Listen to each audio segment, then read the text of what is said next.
All righty, everybody. It is 7 o'clock. Let's get this meeting going. We've got a lot of information to cover, so let's get started. First and foremost, my name is Tanner Morgan. I'm the Director of AS here at Emma Memorial High School. I also get to work at Cimarron and at Central, so your kiddos are very familiar to me. This is now, given my third year here, these kids are kids that I started when they were in 6th grade. I take a lot of pride in this class. Okay? I've been looking forward to this day to see them come into this high school program for 3 years. I want to start with that, telling you that I have tracked the progress of your kiddos very closely. I take a lot of pride in them, and I love seeing so many of them here. Okay? First and foremost, I want to hand this introduction off to our booster president. Who wants to talk to you a little bit about the high school program and the booster organization before we get started. So, Mr. Whitney. Thank you. Hey, everybody. I'm Andrew Whittingham. I'm the booster president, and I'm a saxophone and guard dad. I'm going to talk to you a little bit later also in the presentation to give you some more about the boosters. I want to tell you a little bit about myself and a little bit about my kids and just a little bit about the boosters in the band. So I was an orchestra kid at Santa Fe. I'm from Edmond. But I got kind of adopted into the band by Mr. Lowry. If anybody's been around Edmond a little bit, you know Mr. Lowry. So I got to play with the concert band as I played bass, so I got to play on stage with them for that. I played for him in musicals. And then towards the end, I even did some marching band stuff. Honestly, I don't remember it that well. I was like pushing around some scaffolding on a football field one night. But this was kind of when marching band was getting to become a thing, a little bit more of a production than it is today.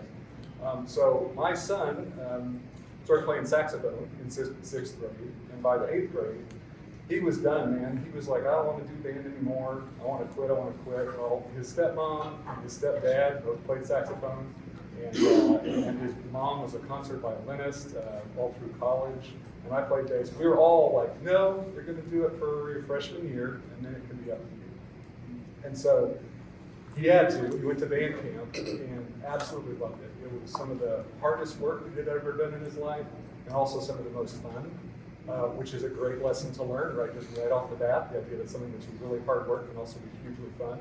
He also made a lot of friends that really eased his transition into high school. So when he was coming to high school for the first day, he already had upperclassmen friends, even though they were in the freshman academy. Like he just going to the first day of school was fun. It wasn't nearly as stressful as you might, as I remember mine being, right, for instance. A couple of other things happened that I want to share with you. He was a shadow to start with, which means he gets to perform for some of the football games. He gets to march at halftime sometimes, but for contests, he was a backup.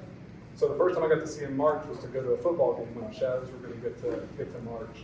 And I mean, it was amazing to see my little kid out there doing the marching stuff. I mean, my heart just every moment, I'm like, oh man, I hope he doesn't mess up or fall. But your heart is like with them when you're doing that kind of stuff. And he did phenomenally well. It was so impressive. And afterwards, he's in the stands doing the pep band thing. I mean, it's just sneak up and kind of tap him on the shoulder. And he turns around and he goes, oh, Dad, did you see me? And I was just like, man, I didn't see anything but you. You think I could move my eyes for a second? No way. And we were awesome. So we were hooked together on the thing. A little while later, he was just like putting dishes away in the kitchen one day because dishes are his job. And just out of kind of nowhere, he says, I really don't know who I'd be if you guys had let me quit band. I'd just be a normal kid, as opposed to a band kid, I guess, right? My daughter's in guard, and I can tell you another whole set of stories about her and more stories. We've got band parents here tonight. If you're here as a high school band parent, to answer a question, will you raise your hand real quick so you can kind of look around. We've all got name tags on. So we're going to be here, and we'll be here afterwards. But they've all got their stories too that they can tell you. We're hoping to help you make a lot of these stories too. We want you to have these stories as well. So we're excited that you're here. The last part that I just want to cover is to tell you about what's been going on different in the last few years with band at Memorial. This is a picture. This is the only picture that hangs in my house from before. It's taken before my kids were born. And it's me on a band and orchestra trip. This year we got to go to London. That's a trip that the Memorial Band is aspiring to take up again someday, hopefully soon. But what's really happened in the last few years is taking the band on the road and doing that kind of travel that makes those really incredible experiences and memories for the kids. So we've gone to St. Louis a couple times. We've gone to Flagstaff. Jazz bands are going to Colorado. It isn't cheap to put on a competitive marching band show in 2025, 2026. And the travel isn't cheap either, but it is so worth it. So that's a huge part of what the boosters are here to do, is to help you to manage that financial obligation. We've got lots of fundraisers that Shelley's going to talk to you about later. We're also launching a scholarship program that's meant to help families who need it as well. So I'm going to talk to you a little bit more afterwards, and I look forward to that. But for now, yeah, welcome to Bulldog Band. Thank you. Thank you, Mr. Winningham. Up next, just a little inspirational video with some of our, we call them our 4 pillars. What makes a band student at the Memorial a band student? What makes them the best students on campus? What leads and what creates our standard of excellence, okay? This is narrated, and these definitions were comprised from our own drum majors. The drum majors are kids that actually lead the band. The marching band is not led by a staff member when performing. It is entirely student-led. That takes a lot of trust from faculty to student, and it takes a lot of preparation. It kind of gives you an idea of why we put so much time into this. So, with the help of Mr. Moore, hope you enjoy this little video that we put together.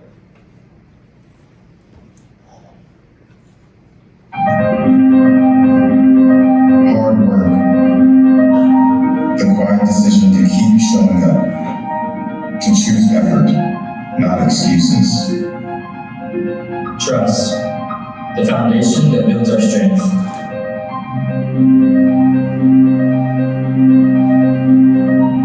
Perseverance, steadfastness under pressure and endurance in the face of trial. Continuous learning.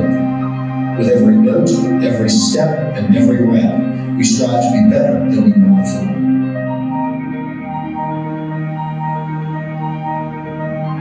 These are our pillars. Hard work, Trust, perseverance, and continuous learning. Because together, we are adamant.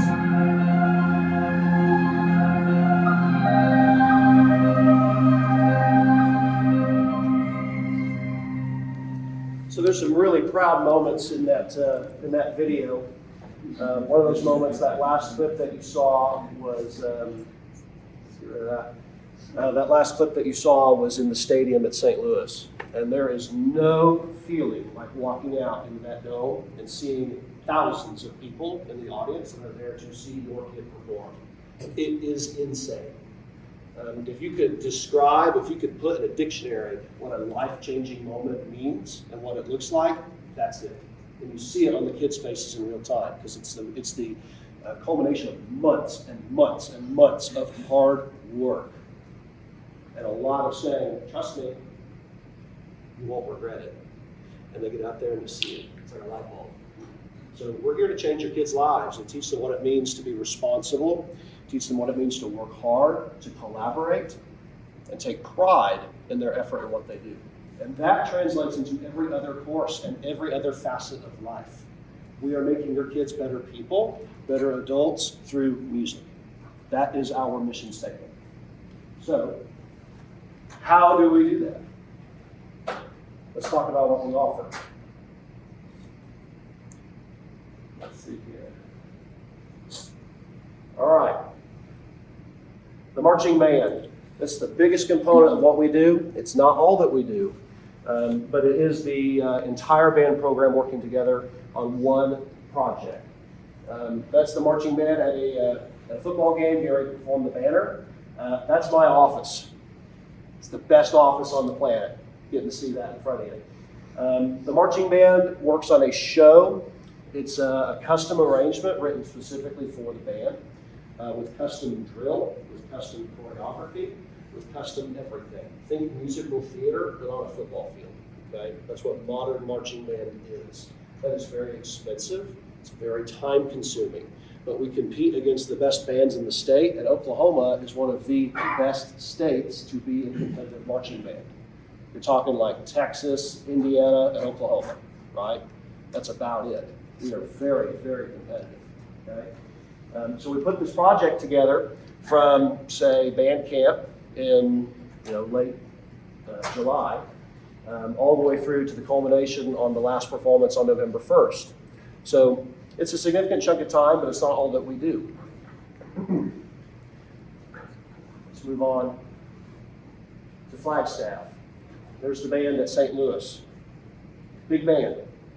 The band has grown significantly in the last 3 years. We're sitting at about 190 right now. At the start of band camp, we always lose a few kids throughout the year. We're actually at 200, which was a really, really impressive figure and a big goal of ours. And it's a goal that we try to achieve each year going forward.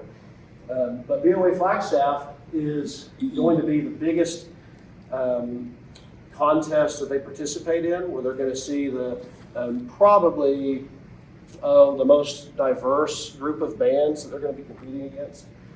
Bands of America, BOA, is a national circuit of competitive groups. Flagstaff is a regional event, so bands from surrounding states are traveling and competing. It's going to be in a dome, just like St. Louis, and we anticipate the group being very competitive in Flagstaff. We're hoping for a high placement. That's a 14-hour bus ride. That's relay drivers. That's a lot of money in gas. A tour of the Grand Canyon, meals. That's where all of that money goes towards for a BOA event. But like I said before, it's a life-changing experience. Participating in this is not mandatory. So if the finances are really, really, really scary and we are maybe a bit hesitant, don't let the finances cause you to pull your kid out of the program.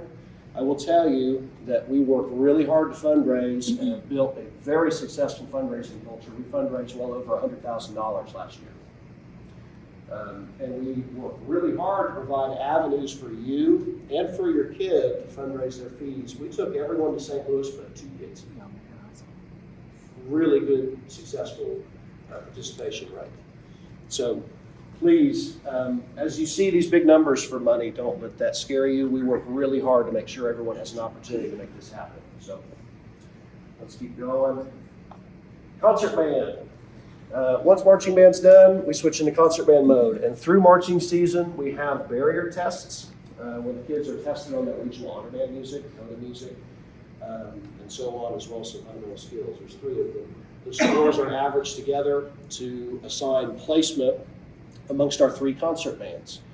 The program has reached such a size that we are actually rehearsing 4 different groups during first hour during concert season.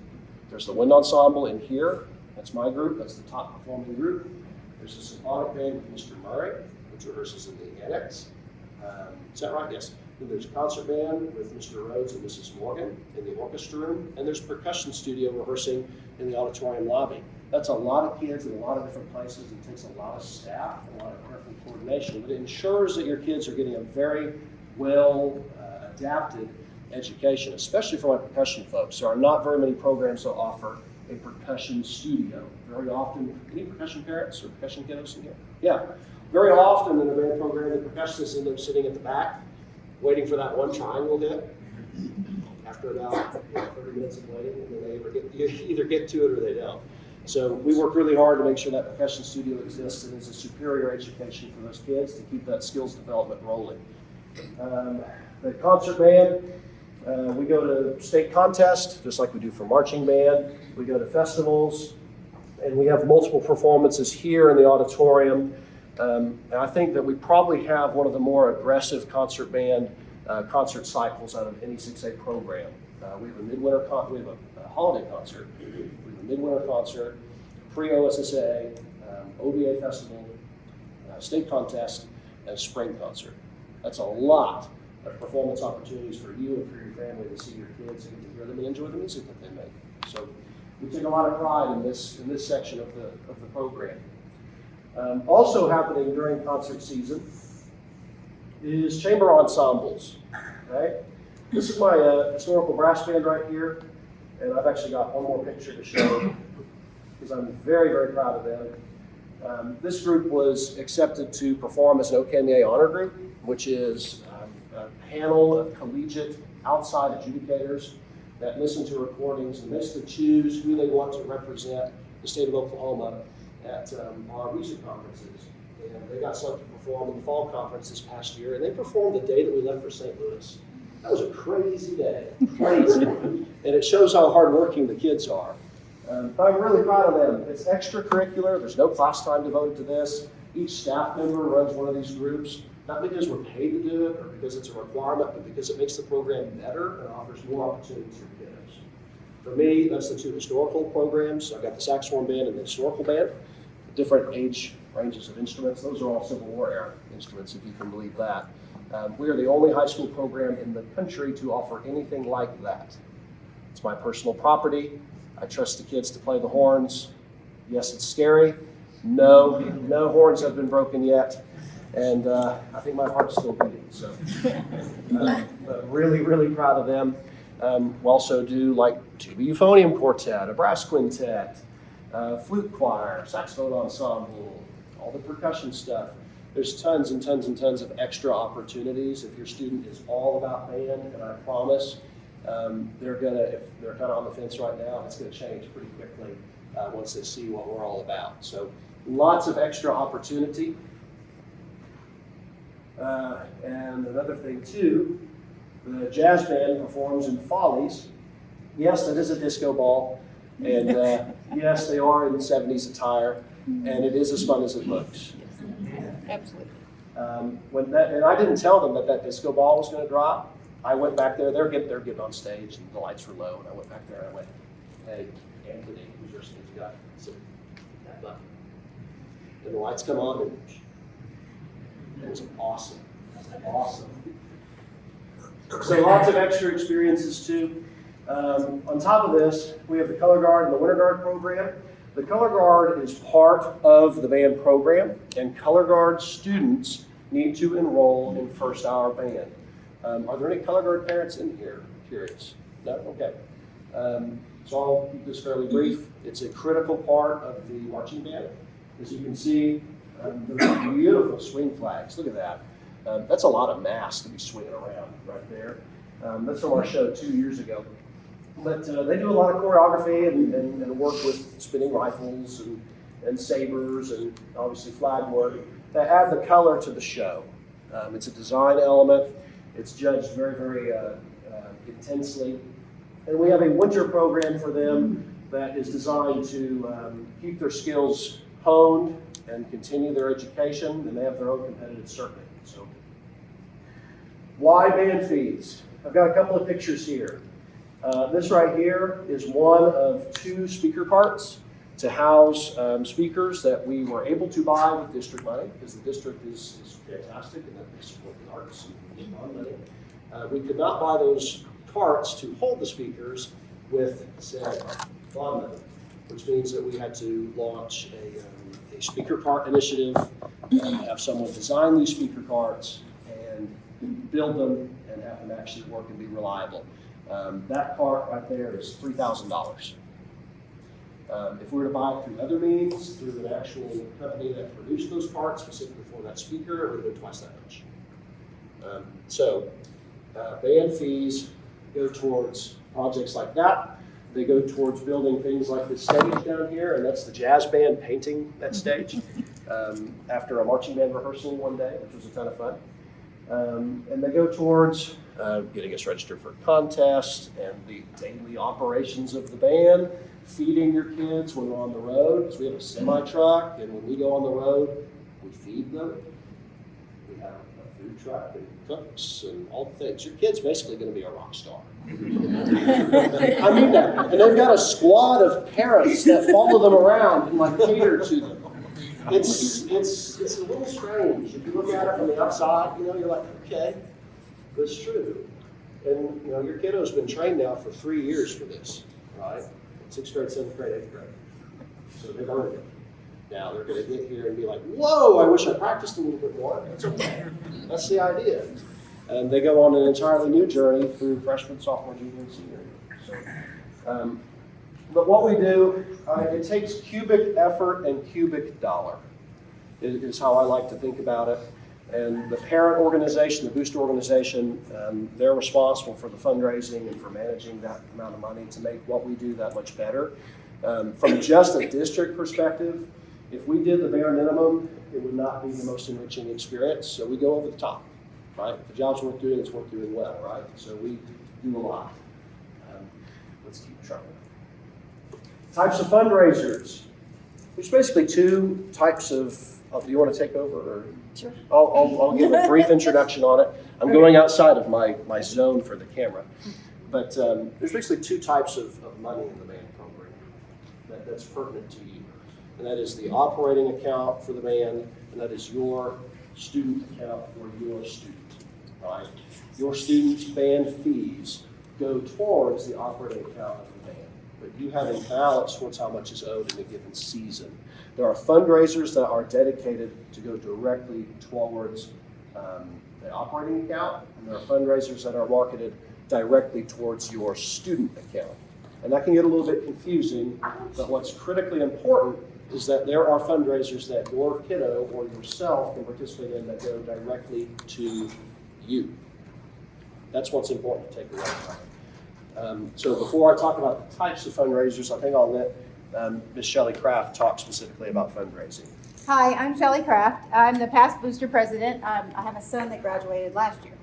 And I just 1 minute on a new perspective I gained this year. Andrew spoke about how being in the band lets your child experience the transition to high school much more smoothly, because they will have been here for 3 weeks by the time school starts in band camp. So by the time they need to walk up the hill to go to the classes, they've already been here. But a new perspective I got this year with my son graduating is that when he transitioned to college, he also stayed in the band. So that investment that you're going to make in your child's music education will reach outside of this room as well. So he's in the Cowboy Marching Band now, and that has made his transition to college easy as well. So it's worth it, and I'm going to help you raise money for it. So we have fundraisers almost every month of the year. We have a fundraiser. Right now we have blue and gold sausages and meats and stuff. The Guard also is always fundraising as well. They're selling nothing bun cakes, and then next month we sell chocolate. So you get the point. Like, we're always fundraising. Some of that money goes directly to your student's account. Some of it goes to the band general fund, just like Mr. Morgan said. One of the big fundraisers I do want to make sure that we tell you about is the Loma raffle. Loma is basically a raffle that's funded by an outside group of music educators, and the grand prize is $25,000. So you buy $10 tickets, sell $10 tickets, your name goes into a hat, and in March they draw a name, and the winner wins $25,000. And the second place prize is like a trumpet, and the third place prize is like a guitar. So it's a huge opportunity. Every single penny that you bring in by selling these raffle tickets goes into your student's account. So we all buy lots of these and sell lots of these because we're going to have to pay the money anyway. We might as well get in the drawing for $25,000. So I have some with me tonight. If you want some, find me when we do our sort of open session, talk to the parents. Sound good? Okay. Yep. You want to go? Sit here. And just to reiterate, last statement on the money side of things, you and your student can participate in this now. You get a jump start on next year's fees. That is something that is an option to you. I highly recommend that you do that. It's a really excellent fundraiser. The Band Booster organization, we've talked a little bit about that this evening already, but it's a parent group that is largely responsible for handling the money. Us as band directors, that's a giant liability. I don't touch the money. Don't look at it. I think about it a lot, but I don't actually handle any of that, okay? Apart from money I get from the district to spend on new equipment, new instruments, and things of that nature. In regards to this extra financial component, I don't mess with it. That's the Band Boosters and all the work that they do. Since we've talked about the Band Boosters already, I want to keep moving just to save you a little bit of time, okay? Are there any questions about the boosters specifically before I move on? Fantastic. Let's keep going. This band would not operate without outstanding parents. Final statement on the boosters. That's the end of the slideshow. Now, the super not fun part of the meeting. the lightning fast version of our handbook. You see how many pages that was? I take great pride in this handbook. If there's ever any questions about what an outstanding band student is in our band program, it's in this handbook. If your kid wonders, I want to show up to marching band in Crocs, the answer's in this band handbook. Don't do that. So let's roll with it. This is going to be made available to you after this evening. Here's our contact information. So, sorry, that's who we are, not our contact information. Introduction, philosophy. Let's go ahead and go to objectives. To develop in each student the necessary technical skills to satisfactorily play a musical instrument and public performance as a participating member of an instrumental ensemble. To cultivate and develop cultural and aesthetic values in order to possess an understanding of beauty, expression, and the ability to appreciate the finer things in life through actual participation. Okay? Participation requirements. All instrumental music students are permitted and expected to participate in school concerts, parades, pep assemblies, sports assemblies, or other school functions in which their respective organization takes part throughout the school year. The appearance of your organization in the public performance is to be considered the most important obligation of each student involved. Performance dates will be announced well in advance so that individual plans can be made accordingly. Should a conflict arise, see your director promptly so that the arrangements of a more suitable nature may be made. Failure to meet this requirement will impair the academic achievement of the student and the eligibility with the organization. Students who miss performances due to eligibility will be given an alternate assignment in order to make up the performance grade. That's a lot of words for you're in band, you do what the band does. Does that make sense? Yeah. Oh my goodness. And I'll tell you, the schedule's aggressive, especially during marching season. Like, this is going to encompass, we call it Bandtober, get ready. But, unlike in other courses, if your student is absent, it does not just affect their progress. It affects everyone. It affects the person to their left and right. It affects the people to their left and right. It's huge. Attendance is possibly the most important part of this. If your kiddo is not here, I cannot teach them. If your kiddo is not here, it impacts their friends. That's not good. So that's a long-winded way of saying that. Attendance is critical. Maintaining eligibility with your grades is critical, which we'll talk about. High school band, we've talked a lot about this, about what we have to offer, so I'm going to keep rolling. Okay? Alternate/shadows. Okay. Very similarly to football or another sport, where in that setting, not every player is played every game. In marching band, we have to be very careful to cover our dots, right? The complete forms are very, very important. There are very often drops. There are very often eligibility issues where we need to have flexibility to move people around. Like I said, if there's an absence or there is an issue with a particular student, that can affect everyone around them. So we have to have alternates. In this program, we call it the shadow system. There are programs that just do alternates with alternating drill, with students that either don't get to perform at all, as in marching, maybe moving props, or they never get a chance to progress or perform in a contest or a football setting. We don't do that. We have shadows. What that looks like is we alternate games for those students that are made shadows so they get a performance opportunity with a schedule that is posted in advance so you can plan to see your kid perform if your kid is made a shadow. Not every freshman is a shadow at all. It's not like that. There's going to be sophomores and juniors that are shadows, okay? It's entirely skills-based, and we're assessing that skill from the first rehearsal.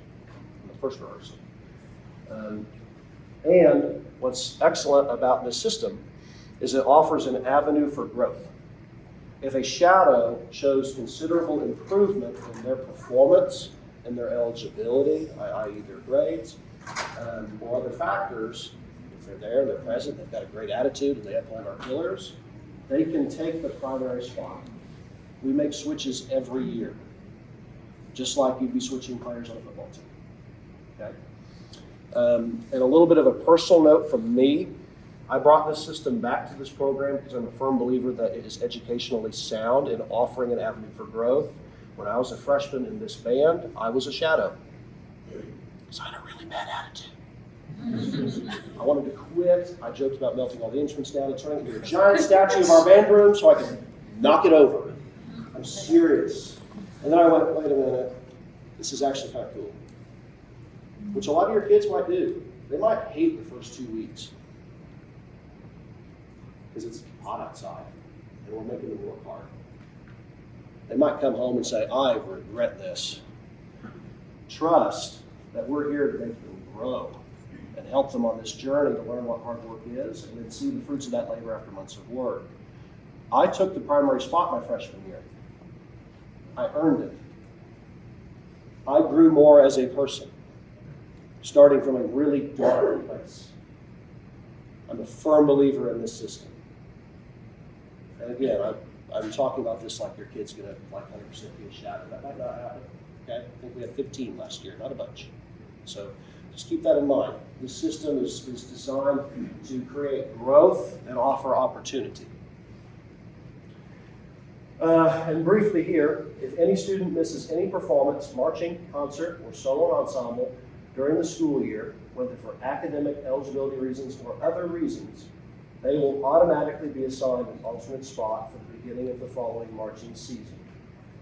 Performance absences will also prevent students from becoming drum major, a soloist, a member of drumline, or a member of the color guard. Finally, students who miss any portion of band camp will automatically be assigned an alternate spot. I've assigned alternate spots for that reason to seniors who earned it after a week of coming back and working. And man, that's not a fun conversation with a senior band parent that misses the first week of band camp. But educationally, your kid's a week behind. They need to catch up. They're an alternate. It just makes sense. This is easily the worst part of my job, is having these conversations about alternates and shadows. If you look at it through the lens of what sports do, all of a sudden it makes sense. So let's move on from this and keep trucking. I can take some questions about it at the end too, if there's anything like that. Concert band, there's 3 of them. We've talked all about concert band. Unless there's specific concert band questions, look at me scroll. I'm going. Music enrichment / private lessons. Private lessons is music tutoring.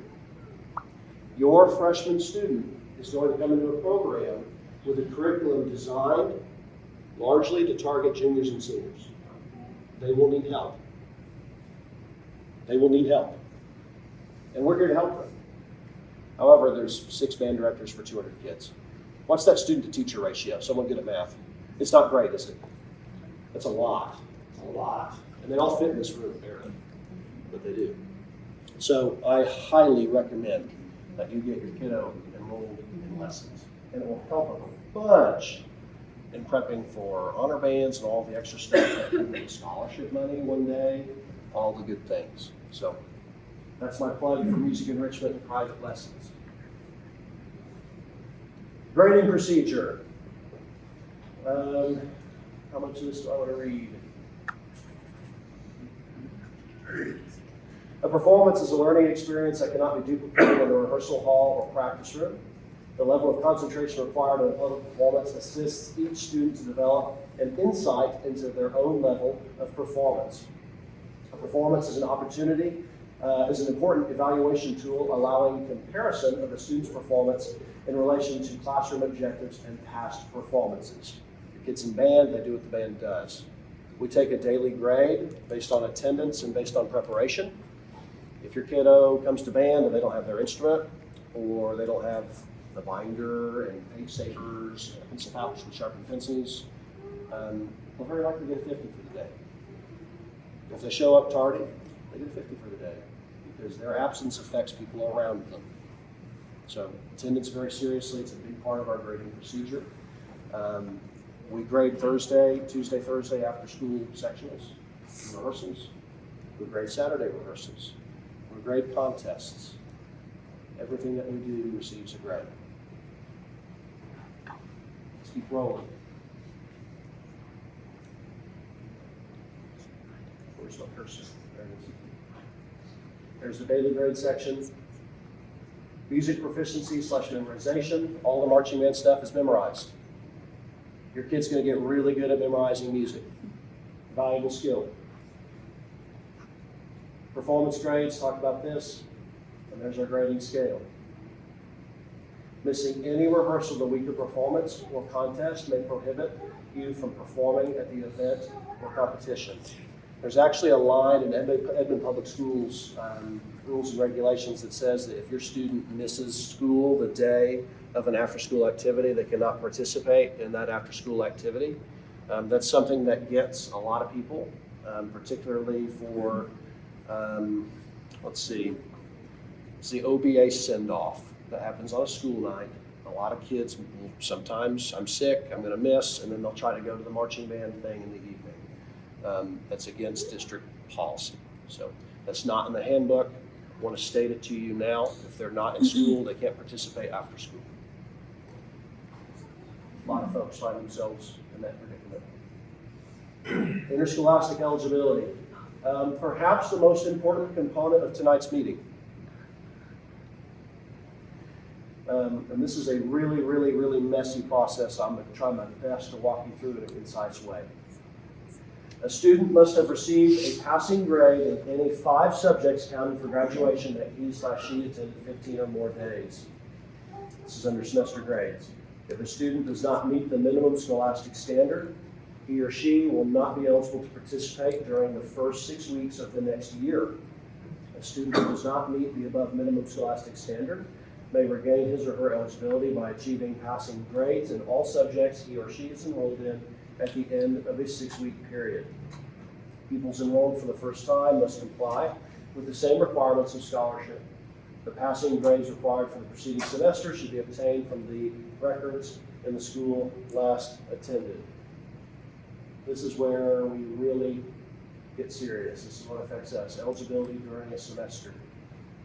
Scholastic eligibility for students will be checked at the end of the 3rd week of a semester and each succeeding week thereafter. A student must be passing in all subjects he or she is enrolled in during a semester. If a student is not passing all subjects enrolled, if a student is not passing all subjects enrolled at the end of a week, he or she will be placed on probation for the next 1-week period. Probation is a warning. So they have 1 week to fix the grade. If a student is failing 1 or more classes at the end of the probationary 1-week period, he or she will be ineligible to participate during the next 1-week period. Let's break that down. First of all, this is district policy. This is not my policy, right? I have to abide by district policy because you can't do band, you can't do school. Okay? Students that are failing get a warning week of probation. If they do not improve all of their grades, they will be placed on the ineligible list. I'll make that eligibility requirement. That gets people because maybe the student is failing math and is placed on probation. Well, I got my math grade up, but now chemistry is failing. They will be placed as ineligible. It does not matter which course it is. If they are failing a class 2 weeks in a row, they are ineligible to participate in our band activities. Now, it gets more confusing. Okay? Let me do my best. Let's see.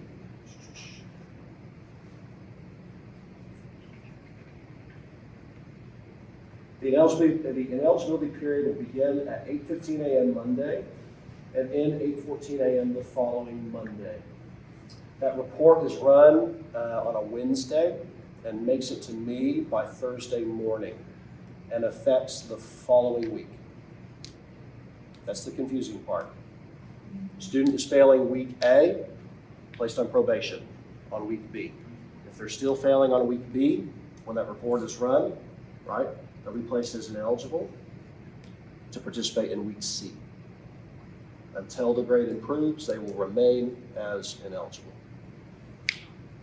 This is a big one. If there are any questions about eligibility, please feel free to ask right now. Is that policy for all extracurricular? Yes, it is. Yes, it is. Everyone's got to abide by it. And the risk is if I were to take someone that is listed as ineligible and OSSAA, which is the state organization that runs this, sees that I am competing kids that are not passing academically and are on that list, I could nullify the whole school. Not good. Good question. This is possibly an organization like this. This is possibly our Achilles heel. I could not understate the importance of the academic component of this. I mean it. You cannot do band if you cannot do school. Any other questions? Yes? You have to be failing. So what is it, 59 and below? Yeah. Mm-hmm. Yep. That's a good question.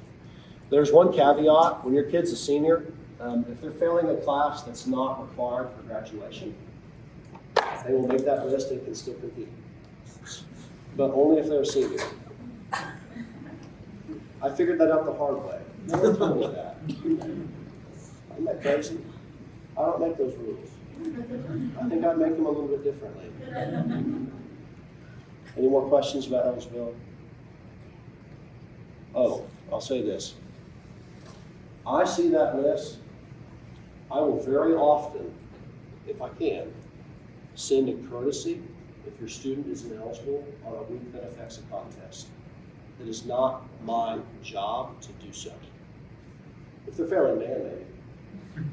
So if they're not failing band, that's a conversation between you, your student, and the teacher that they are failing.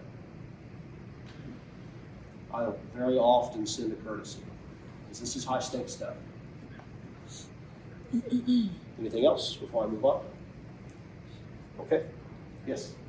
If they become eligible again, and then let's say they have a test and then they're failing again, does it start the process over, or are they automatically ineligible? It starts the process over.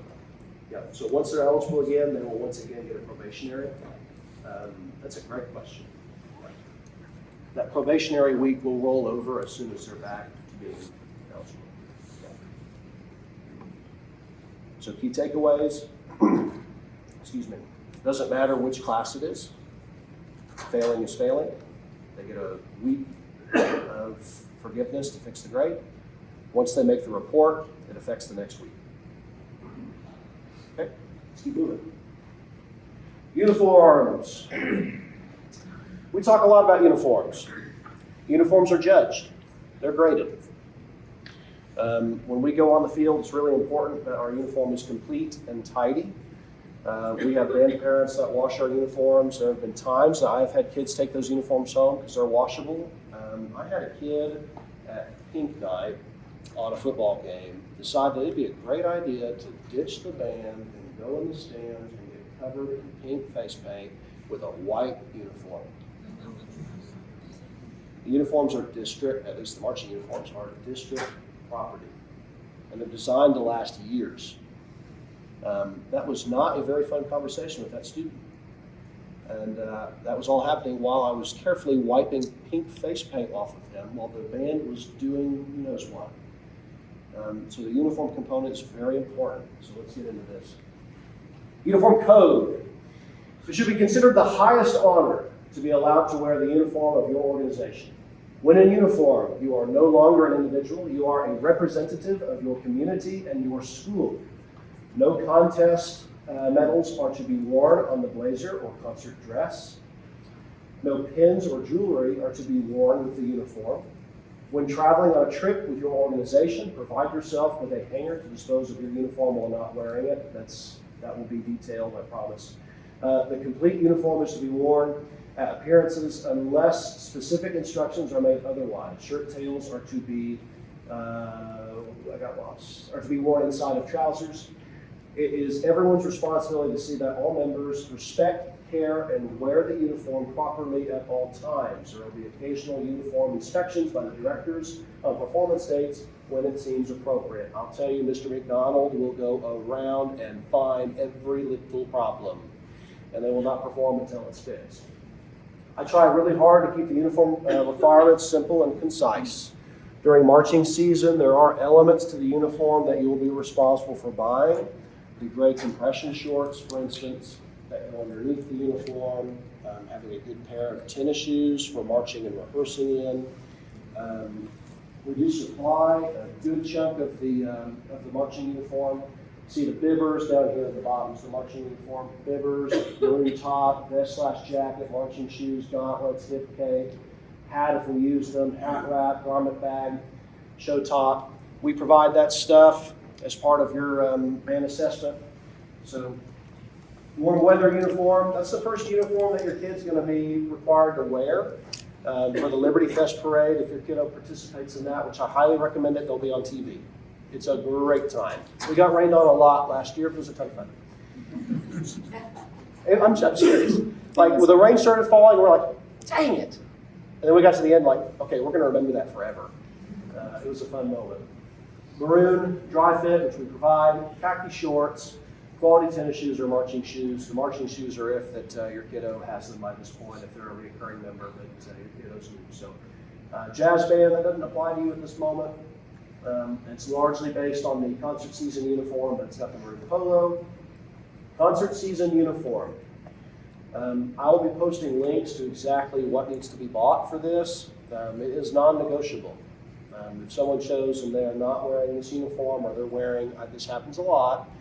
I say a lot, it's happened a couple of times. If someone shows up wearing a dress, that's not okay. And there's a reason why that's not okay. The stage is at about eye height to the audience.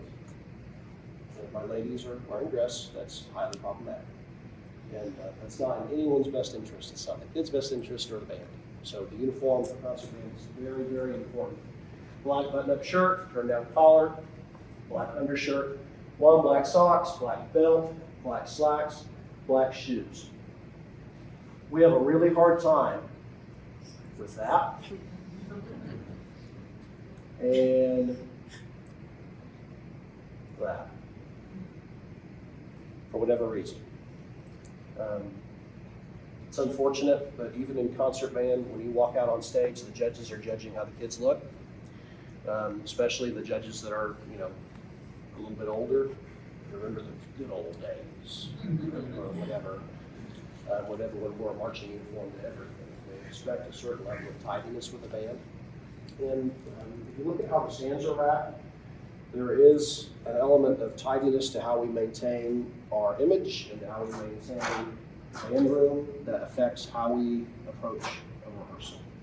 We take great pride in the little details here in this band program. So let's go back to talking about the marching uniform. You must furnish gray compression shorts, athletic shorts, white t-shirt, tennis shoes, long black socks, soft knee pads. We have a hard time with that. Can we talk about that? We got a hard time with that. The soft knee pads are because we rehearse out here on the parking lot, on asphalt. And they will have to go down on their knee and do certain types of choreo.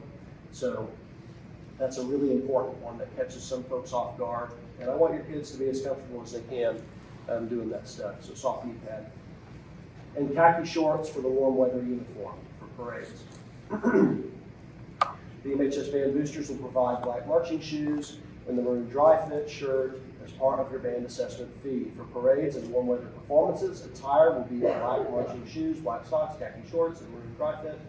Ball caps, sunglasses, or other accessories shall never be worn with any MHS band uniform. Your uniform is to be complete at all times when in public. This says the definitions for each component of the marching uniform. I think to save time and get us out of here early, I'm going to gloss over that. And if you're interested, please feel free to read it. We'll make this available to you. Football games. This talks about appropriate conduct in the stands. I don't think we need to detail that right now. Your kids are going into a very well-trained band program. Abuses of the handbook are very few and far in between, and I think you're going to find that your kids kind of observe the correct behaviors very naturally. So let's see. Since the band is a part of the school system, we will operate, this is under travel, we will operate with the rules mandated by the school district with a few additions of our own. All band members will travel to out-of-town ball games and other events on the band buses. A student may return from an event with their parent/legal guardian, not with grandparents or relatives or student or other students' parents. That's a big one. When we're on a trip, your kiddo's safety is our responsibility, like legally. So this is very, very important that this is followed precisely. Only when the band is loaded at the conclusion of the activity may that take place. As the band is finishing loading buses to return home from said event, his or her parents must come to the director and bus chaperone and personally take the child. A note from the parent requesting that release must also be presented to the director through email. It's a digital record that you took responsibility of your kiddo from this event. Members of the leadership team are expected to ride the bus home, except for very rare exceptions. Those are my juniors and seniors, my top kiddos. Just to hit home, I'm trying to keep track of 200 kids. They're my responsibility and their safety is in my care. You can take your kid home from an event at the appropriate time when their responsibilities are met, done in the appropriate way. Help me help keep the band safe. Are there any questions about travel? Yes? So, parents, is there something you can do to get guardians signed off to be able to do that too? It has to be the guardian that's in Infinite Campus. If you have a legal guardian that's listed as your legal guardian in Infinite Campus, they can take. It does not have to be your parent. If it's your legal guardian, that is totally fine. It cannot be a buddy's legal guardian. I've had people try to do that. I've had people try to say that my friend is driving up here and they're going to take me home, like a high school student. Giant red flags on the safety department. What about children who have divorced parents but have step parents? How does that work? If they are, it really is down to if they are listed as a legal guardian in Infinite Campus. If there were a consideration, maybe there's this parent can't interact or something like that, that would be something I need a note of, and that note would be listed in Infinite Campus. That's really down to the school. If there is a legal guardian listed in Infinite Campus, they are eligible to take the kiddo home early from contest. And obviously, they could ride the bus back and be picked up here. This is kind of an extra option, almost a luxury, to be able to take your kid home from contest on their own. Any other questions about travel? Okay. We're just gonna put this out there because those of you that are not aware of this, the luxury is getting to get home probably an hour earlier because of all the stuff that has to be done once you get back here to campus. So that's what he's talking about with the luxury. Yes, and I would offer that it does take an army to get all that stuff done. So unless there's an extra circumstance, like maybe they've got an early morning audition the next day, or there's times when you've got family wherever we're performing and you don't want to take them back home, just to take them back with where we just were. That's an excellent opportunity to check your kiddo out and keep them there. Otherwise, I would send them back on the bus and say, nope, you're going to help offload and gosh darn it, sweep the bus while you're at it. Because that's what we do. That's what we do. Otherwise, it turns into someone else's job. We don't want that. Any more questions about travel? Okay, let's move on. This is great. Rules and regulations. I could spend forever reading this. Most of this pertains to your student, and they're going to be read this in great detail on the first day of band camp. I'm going to spare you the time. Sound good? Okay, let's keep moving. Student leadership team. We have really outstanding leaders in the program that want to help your kiddo, maybe even teach them lessons and do all those things. We take great pride in those individuals, and there's a lengthy application process about servant leadership when we select those kids. They will be your kids' friends, role models, all of the above. We have weekly meetings, we do leadership activities, it's great. Contact information for the band directors is listed right here towards the bottom. OSSAA physical/drug testing consent. Everyone that participates in the band program needs to pass a physical. That physical, actually before I move on from that, Permission for excursion / media release. This will be the first grade in the grade book, and it basically acknowledges that your kiddo has read and agreed to this handbook. They're signing off that they're going to be an outstanding band student, how I've defined it, not how they defined it. So let's move from that. Physical is really important. You'll see lots of information about that physical. All of that gets uploaded to a system called Rank 1.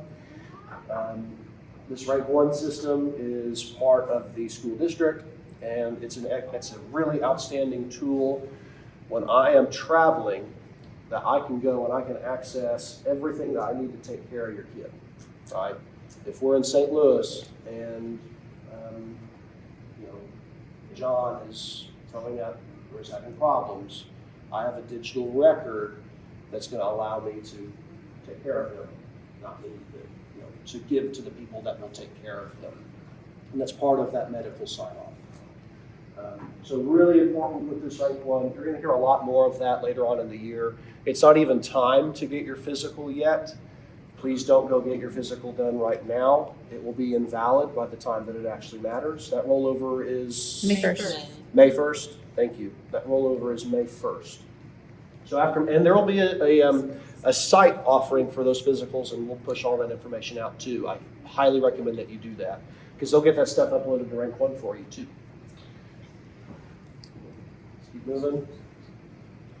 Fundraising. We've talked a lot about fundraising. I think we can firmly say that we've talked about fundraising. Payment information, communication with the band boosters. We have a Venmo, makes things a lot easier. The booster president's email, Mr. Winningham, is president@bulldog.band. And you have the band director's information right here.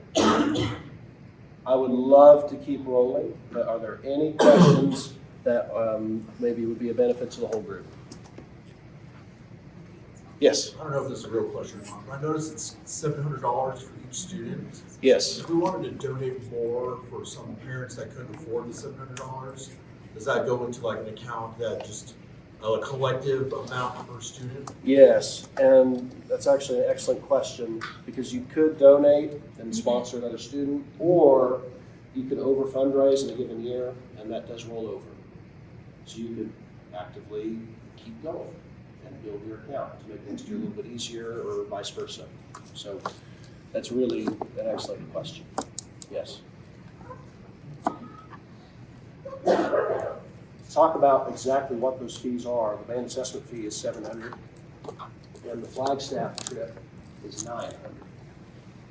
It's a lot of money. Shall we move on? Oh, yes. It's due in installments, so monthly payments. February to August. Yeah, February to August. So that first payment will be coming up pretty shortly. We'll see more information published probably in the next couple of days about that. So, good question.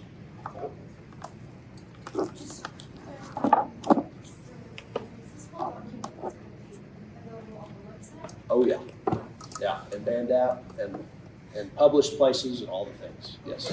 Uh-huh. And a tip, it's a great one to put into AI and ask a lot. I don't know anything about AI. I can't help you with that, but that sounds awesome, Mr. Whittier. Yes. Okay, let's see. You're like, Mr. Morgan, okay, I have data overload. Why have you done this to me? Okay, it's all right. This is really what you need to know. This sheet right here, and we've printed a whole bunch of them. Mrs. Morgan, did you get those? They'll be available on your way out. This is our summer schedule. We've got, this is where we are right here. Fantastic. Here are some upcoming booster meetings. These are current high school meetings, but they're places where you can easily find me and talk to me and ask me questions once you get a chance to percolate on all this. And you are more than welcome to attend. Like, please come to these meetings. Develop a broader understanding of what this program is and how it operates. I would love to see you there. It's just a great place to ask questions and talk to me face-to-face if you don't want to send an email. I would prefer a face-to-face conversation over sending an email, quite frankly. So it's a lot easier to tell you what the whole truth is. when we're actually talking to each other. Let's see, preseason parent meeting, July 13th. That's the week before band camp starts. That's like the last minute, like, okay, I'm buckling up now. I'm about to trust you with my kiddo for the next 4 years of their life. So that's that preseason meeting on July 13th. Spring band rehearsals, these are designed to help introduce your student to what marching band is. If you're going to be changing to a marching instrument, like my trombone players, any trombone parents in here, yeah, they'll be learning the baritone. Many of your kids already know, which is great. But that's kind of our, okay, here we go. This is the leadership team. This is all of the music that you're going to be working on. Here's your marching instrument, all that stuff.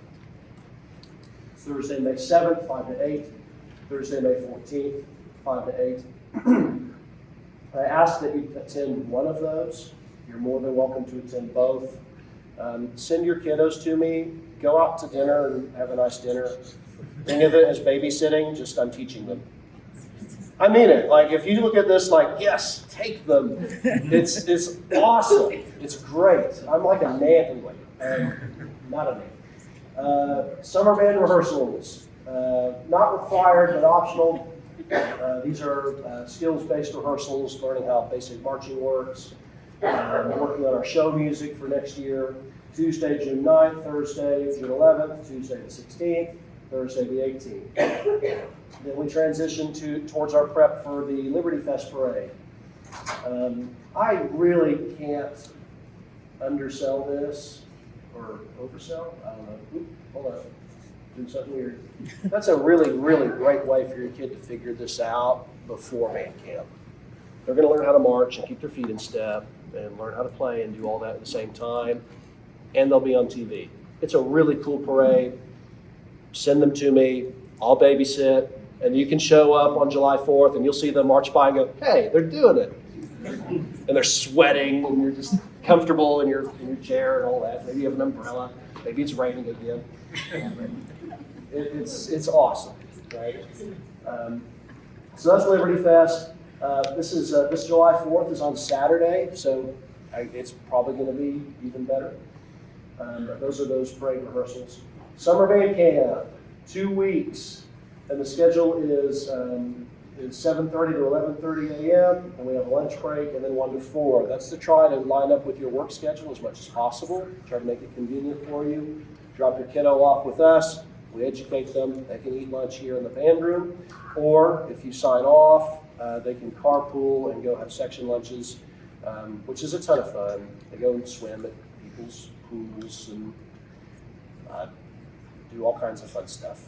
So that's where the memories are made. We teach them, they make memories, and then they come back and we teach them some more. Then you get off work and you take them and you have to deal with them for the rest of the night.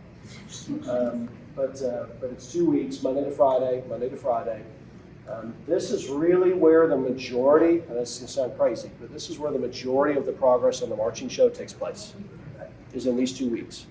Because we are shoving so much information at them, and we're all working together, and it's incredible. We end up with over a minute's worth of show done by the time band camp is complete. So, and band camp is mandatory. After band camp, we've got band registration day, Saturday, August 1st, and there will be our Burger Bash. I cannot tell you when Burger Bash will be because I've not had my site meeting, I haven't had it approved, but it's the same day as registration day. See what I'm saying? So, I can't confirm that yet, but the following Saturday will very likely be in the stadium, and that'll be your first opportunity to see your kiddo performing and doing what it is that we do. We also have mini marching. The kids, the last 30 minutes of the outdoor rehearsal, the kids put together their own marching show. That's terrifying. It's crazy. And this is like the public school setting. There was an Oppenheimer show where they had an inflatable bomb that blew up. And I was watching that show next to our principal of the building. And I'm literally like chewing my fingernails. I'm like, oh no, I'm gonna get fired. This is it, see ya, here's my badge. I'm out the door, it's great. And she was laughing her butt off. I was like, okay, I'm probably all right, I'm cool. And but it's awesome. And we end the night with that, and it's dark out, the lights are on, the kids are performing their show. It's a section competition, so each section is team building. It's very educationally sound. It's very creative. They put a lot of work into it, take a lot of pride in it. And the winners, I think, eat first at contests. Yes. Is that still what we do? Yep. The winners get to eat first at all of our contests. Someone needs to beat the Malachi section, they've won for like the last 6 years. Yeah. So Yeah. I would like to see maybe, I'm biased maybe, I'd like to see. This is Mr. Murray. He's one of our band directors here, and he happens to play trumpet. No bias there whatsoever. No bias at all. I do agree. I think it's time that the Mellophones, got kicked off the throne. Yeah. So a challenge to you freshmen. We have a future Mellophone student right here. It's like, no, we're gonna win. I like it. I like it a lot. Let's see. There's a lot of information presented there. Let me just put the capstone on it. Between the Saturday Burger Bash and the first day of school, which is this August 13th date, we do have a Tuesday, Thursday rehearsal. That's to maintain the skills that they learned during band camp as we wait to get into school. Are there any questions about summer band, about anything? Yes? So what if you need an instrument over the summer? Are we gonna how are we gonna get those? That's what those spring days are for. So you come here, and what's your primary instrument? Well, I'm playing percussion, but I'm learning oboe currently. Oh, wow. Well, Yeah, good for I know, you. right? One of those spring days, whichever one you can attend. I think, if I remember Oakdale, are you from Oakdale? Yes. I knew it. I think that one of those days conflicts with Oakdale's spring concert. My memory might be failing me, so please double check. So one of those days you will be able to attend to, and that's a conversation with probably Mrs. Morgan if you're wanting to check out an oboe. If we have the inventory available, there's a chance it'll be in the shop being serviced because we're on a rotation from marching instruments to concert instruments. It's a crazy time. So, great question. Yes? So you were mentioning the break in between, like the summer band camp. Uh-huh. And so when you're talking about signing off for people to take kids places, is it parents or? No, it's students. Students driving other students. I have to be completely transparent with that. If you do not feel comfortable with your student carpooling to lunch during band camp, they need to stay here. And I tried to hide them, but we have an air hockey table, and we have a basketball goal behind the whiteboard. We have the education first, and then we have the fun. And we put DCI on the big screen. It's a lot of fun here, and a lot of kids decide to stay and do that. So if that's too far, you're like, I'm not too sure first year. I don't want some senior driving my kid to someone's house that I don't know yet. I don't blame you. That's totally fine. They don't have to. Yeah. That's just a little piece of paper where I get your signature. And we monitor who's staying and who's going. Yeah. Great question. Can you explain that a little more? So Yeah. are you saying that during band camp they go to someone's house? They can. It's an option. So different groups go different places or everyone goes together? No, different groups. Very often we'll have section parents that host section lunches. But the you're whole invited section. to, if you want to go, parents can go to the section lunches. Parents can go. It's just, yeah, it's a great way for them to make memories and continue to connect with their section and all that stuff. So it's an option. If that's a bridge too far, they should stay here. Nothing wrong with that. They can hang out with me. I'll probably tell them something nerdy about that. Any more questions? These are great questions. Keep them coming. Okay? Now, it's 8:10. We're doing well. Hour and 10 minutes. I'm showing you this with a bit of a warning. This is our band app QR code. If you want to join our band app right now, before our second, possibly busiest contest cycle, you can. You are going to be flooded with information that is absolutely irrelevant to you. But it's there. The band app is our primary means of communication. It's an app custom made for high school marching bands. It's set up kind of like Facebook, so it's easy to use, it's easy to navigate. I post music, I post videos, I post pertinent information as a notice section that's critically important. I'll get you in a second, Mr. Murray. There's no student-to-student communication. There's no staff-to-student communication. All of that is through email. It is purely a means for the band staff to push critical information in one concise place. The school uses it as our staff communication. It's all totally kosher. It's district approved, all the things. There's no one-on-one communication. That's all through email. However, there's the QR code, join at your own risk. Here in about 2 months, I will be asking and pushing the information that every parent and every student, well, maybe one parent per student, join this app, because it is where we push all the information, and if you're not in it, you're not going to have any idea what we're doing. It's where our calendar is maintained. Help me out. What am I forgetting?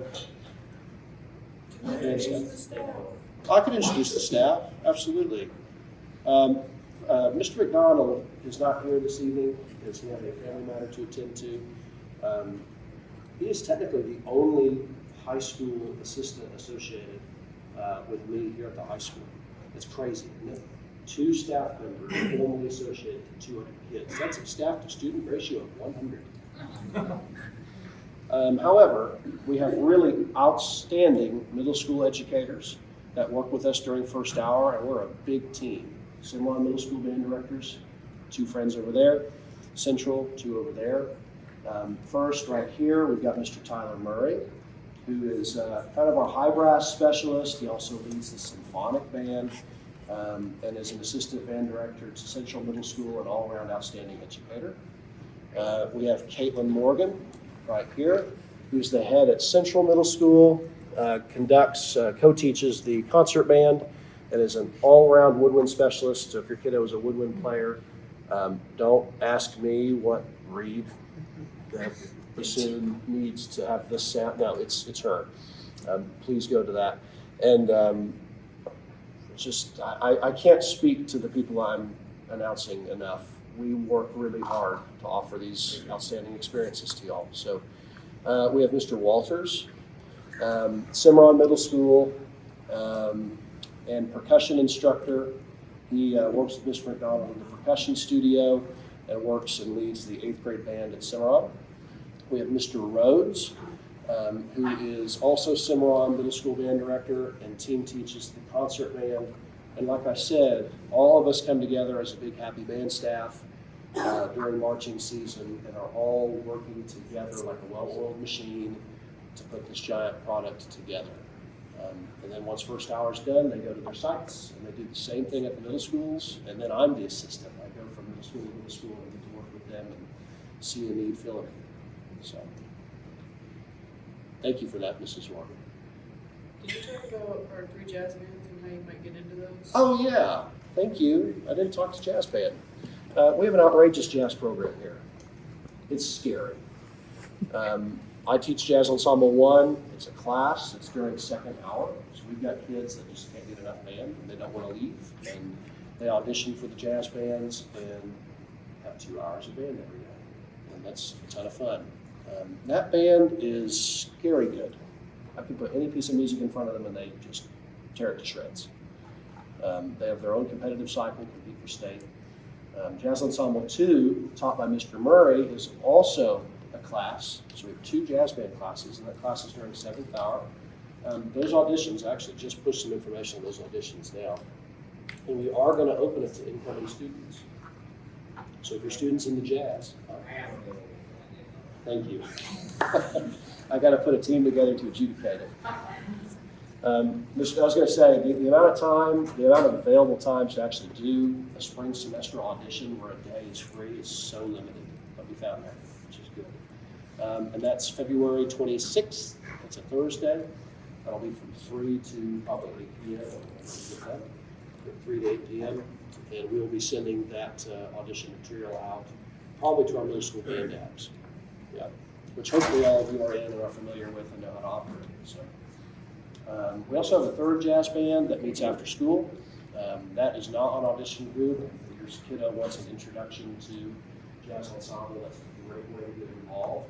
And that band also has some pep band responsibilities and a basketball band. So lots and lots of opportunity to perform and learn more about music. I got a question right here. If you have an older sibling in band, where you have the band, you have two separate areas. Will it elaborate for me? If you have an older sibling in a different grade, is it different? If they're around, you're a wood band, you need two different, No, it's one band app for the whole group. Yep. Now, the section leaders, there's a couple of them back here. They might have their own group or their own group chat. Those are not official communiques, but they might invite your kids to be a part of that. I want to tell you all that if it's not my band app, it's not an official means of communication. For the trombone, you said for marching band. That's right. Is that something the school provides or do we provide them? We provide. Yep. We've got a whole arsenal of marching baritones, mellophones, sousaphones, marching equipment. And the percussionists, whether they're on front ensemble or back, that's all district provided equipment. Yeah. The transition from trombone to baritone is pretty simple. You're from Oakdale, aren't you? Mr. Scott had me switch in one day when I was in 6th grade. You know Mr. Scott? Yes. Yes. He was my band director, loved him to death, and now he comes and works with us over at Central and teaches lessons, so I get to work with him, which is just magic. Question?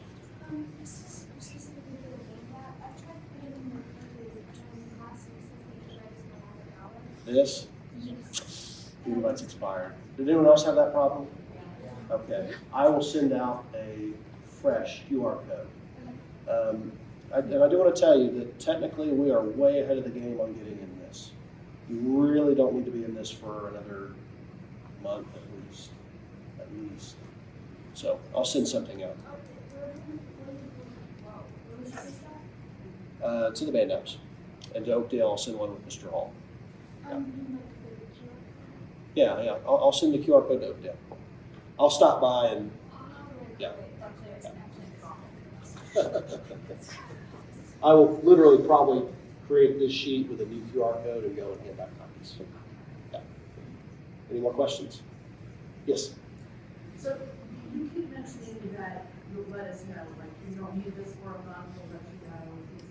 So those of us who are at Oakdale, how will we find out things? What's the communication process?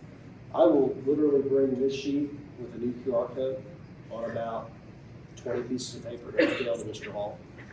But are there other communications that take place with parents between now and the end of the year?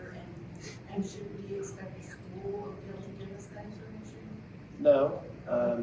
The communication will be, I mean it. I really. Once we get on this? Yes. Okay. I really don't want to burn y'all out of the band app with a bunch of information that's not relevant to you until it's necessary.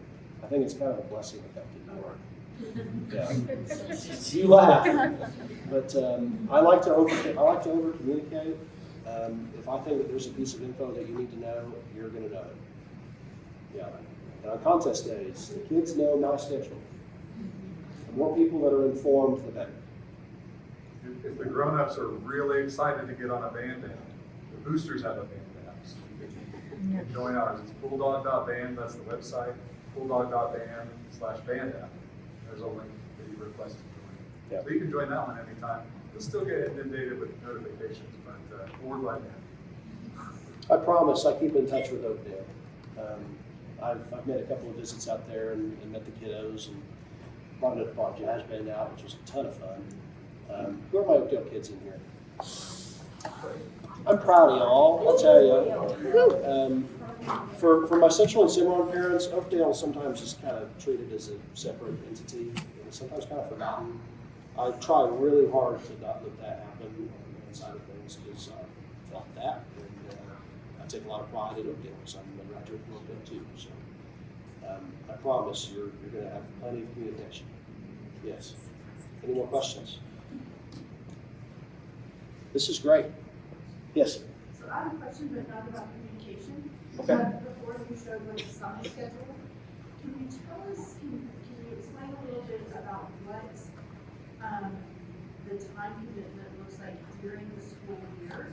And I've heard a variety of things, this is my first known child, so I don't know anything, but like, I've heard that there's practice at 7 a.m. before school, and then band is first hour, there's practice every day of the week after school. You mentioned Saturdays, so I'm trying to understand what does that look like. Well, we could start, once school starts, band practice every morning starts at 6:50 a.m. And that's not drop the kid off at 6:50, let's drop the kid off at 6:30. So we've got to commute down to the stadium. We walk as a group. That's really early, I understand that, but we've got a lot to get done. As far as after school, there's not practice after school every day. We'll have music sectionals Tuesdays after school from 5 to 7, and that's not every Tuesday. The staff, as we build the schedule, is going to selectively choose where we place those days out of respect for kiddos' time, and then get time to do homework and live a little bit of life. There will be practice every Thursday after school from 5 to 8.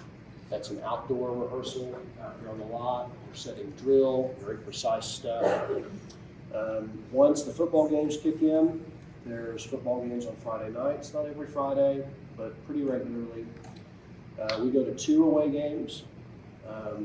Some years that's just to the Edmond schools, some years that's maybe the one Deer Creek school and maybe one Edmond school, Deer Creek and one Edmond school.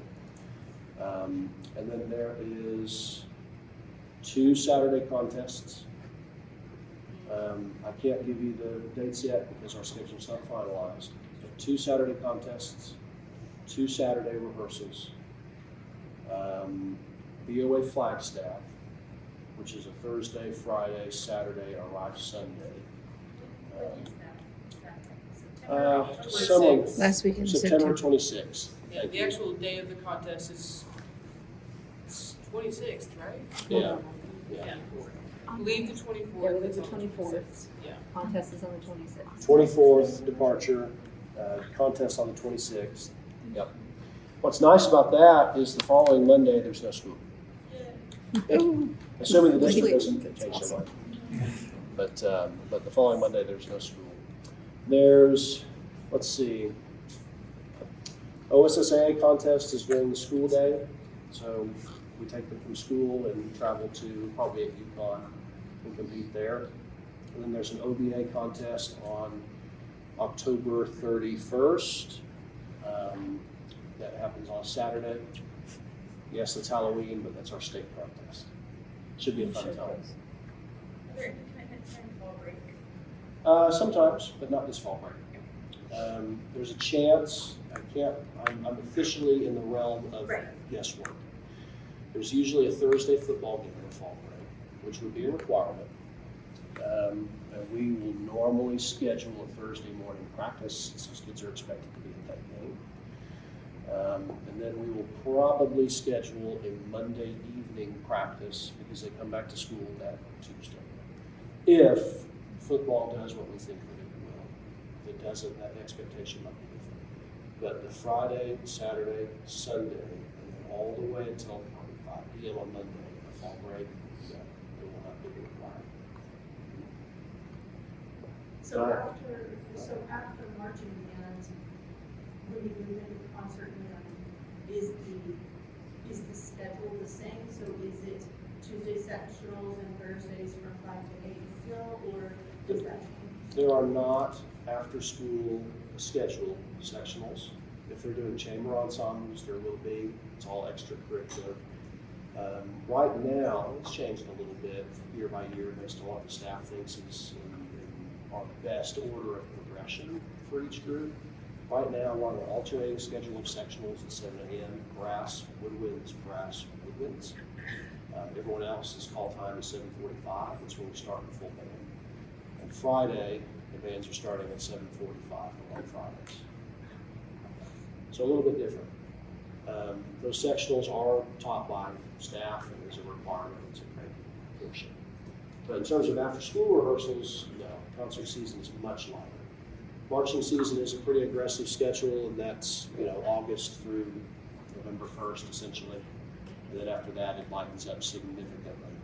And I want to tell you this too. The amount of students that are able to do this and football, or this and cross country, and this and swim, we have a very high percentage of students that can juggle band and other extracurriculars. So yes, it's a lot, but we have a very high success rate of sharing students, and students are having a very high success rate of managing both. How many football players are in the band program right now? Maybe 5? Yeah, something like that. 4 or 5. So we make it work. I'm very flexible. I'm not the most flexible extracurricular coach on campus, because if a kid has a conflict with another school activity, I say, that's great, good for you and working hard, but you're going to get here and you're going to bust your butt twice as hard to catch up. And they do. So, yes. Do you have anybody in band and orchestra? We do, and that is not a conflict. And what's neat is we actually have, the only issue with that would be like electives, if we have enough electives happening.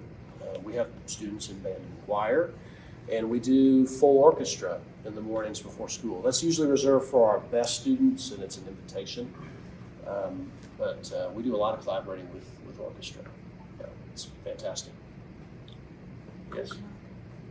When I first saw you, I thought that you were your sister. Yeah, that happens. I'm very happy that you're in band. It's marvelous. Yes? Actually, just out of curiosity, band and orchestra kind of collaboration, do they do it for the musicals? Yeah, I'm not sure that there's much of a win book this year, but very regularly our best students are asked to participate in the pit orchestra for the musical. That's an outstanding opportunity. So if your kiddo is really interested in musicals, tell them to practice really hard. And if they make my band, they're usually first to be recommended for that. Yeah. Great question.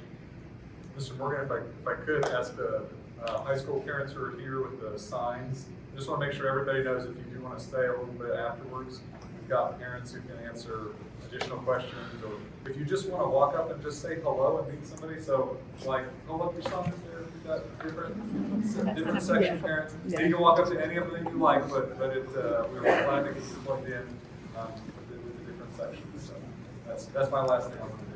We also have some outstanding members of my leadership team back here. Mr. Carter Guthrie is one of our drum majors. Really outstanding young adult that I think would be great to get your student introduced to. He could really help a lot and maybe ease some of the nerves of coming to this. And Mr. Alex Cossey, who is in our top jazz band here, is really just all around fantastic and a hardworking kiddo that I think would be a great influence on your youngster. So, are there any leadership back there that I missed? I don't think so. And just some really pretty cool band parents. So, are there any more questions? Yes? Okay, so during the concert band season, do we have a teacher who knows double-rated instruments? Oh yeah, Mrs. Morgan. Be nice. Mrs. Morgan toured Germany playing the bassoon. And then Baylor playing oboe. That's right. Yeah. The band staff, if you were to combine all of us, you'd have an entire band. We take a lot of pride in it. Any more questions? And please feel free to talk to the other staff, come ask me specific questions afterward. If there's nothing else, I think we can conclude. Y'all are awesome band parents. I'm really excited to have you in this organization. You've got really great kids. And to end how we started, I remember your kiddo when they were in 6th grade, and I've been waiting on this for 3 years. I'm very proud of your kids. They're going to be great. We're going to see so much growth in them. Thank you so much. Have a good evening.